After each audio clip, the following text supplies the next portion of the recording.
रामचरितमानस अयोध्या कांड दोहा संख्या 99 में प्रभु श्री रामचंद्र जी मंत्री सुमंत्र को बहुत तरह से समझाने के बाद जबरदस्ती वापस अयोध्या लौटाते हैं। फिर प्रभु गंगा जी के तट पर आए और पार उतरने के लिए केवट से नाव मांगते हैं, परंतु वह लाता नहीं और कहने लगा, मैंने तुम्हारा भेद जान लिया है। तुम्हारे चरणों की धूल के लिए सब लोग कहते हैं वह मनुष्य बना देने वाली कोई जड़ी है, जिसके छूते ही पत्थर की शिला सुंदर स्त्री बन गई। मेरी नाव तो काठ की है, आपके चरण रखते ही कहीं मेरी नाव स्त्री हो गई तो मैं लुट जाऊंगा, क्योंकि मेरा कमाने खाने का यही एक जरिया है। हे प्रभु, यदि तुम पार जाना चाहते हो तो पहले मुझे अपने चरण पखाड़ने के लिए कह दो, तब मैं आप लोगों को नाव पर चढ़ा लूंगा। हे राम, मुझे आपकी दुहाई और दशरथ जी की सौगंध है, मैं उतराई नहीं लूंगा। यह सब मैं सच सच कहता हूँ। इस दोहे में श्री राम और केवट का मार्मिक प्रसंग है। कृपया वीडियो पूरा सुने और ऐसे ही श्री रामचरितमानस के प्रत्येक दोहे को अर्थ सही समझने और रोज भांत भांत की धुनों तर्जों पर गाना सीखने वाले वीडियो देखने के लिए चैनल को सब्सक्राइब कर जगत का सबसे सुंदर नाम जय श्री राम कमेंट में जरूर लिखें। रथुहा क्यों है राम तन रामा, हेरी हेरी ही नाई सिया रामा। देखी निषाद भी साध बस रामा, धुनहि शीस पछी ताहि सिया रामा। सुमंत्र ने रथ को हाँका। घोड़े श्री रामचंद्र जी की ओर देख देख कर हिनारते हैं। यह देखकर निषाद लोग विषाद के बस होकर सिर धुन धुन कर पीट पीट कर पछताते हैं। जासु वियोग भी कल पशु ऐसे, प्रजा मातु पितु जई है कैसे। बर बस राम सु मंत्रु पठाए, सुर सरि तीर आपू तब आए। जिनके वियोग में पशु पक्षी इस प्रकार व्याकुल हैं, उनके वियोग में प्रजा माता पिता कैसे जीते रहेंगे। श्री रामचंद्र जी ने जबरदस्ती सुमंत को लौटाया। तब आप गंगा जी के तीर पर आए।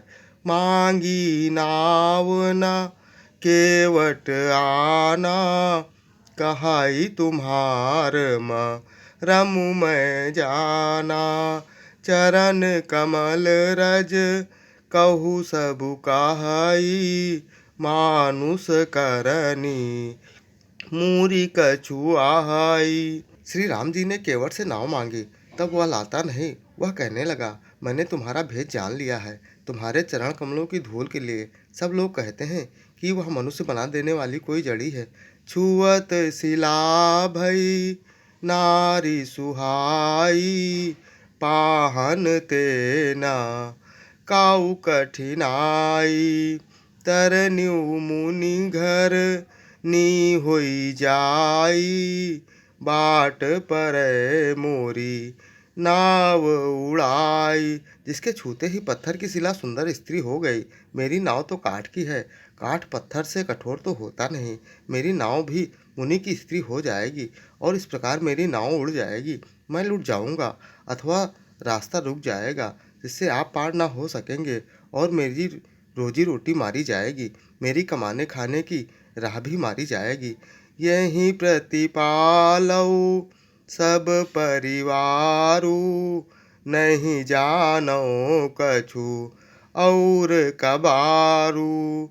जो प्रभु पार आ वसिगा चाहऊ, मोहि पद परमु पखारन कहाऊ। मैं तो इसी नाव से सारे परिवार का पालन पोषण करता हूँ, दूसरा कोई धंधा नहीं जानता। हे प्रभु, यदि आप अवश्य ही पार जाना चाहते हैं तो मुझे पहले आपने चरण कमल पखाड़ने के लिए कह दो।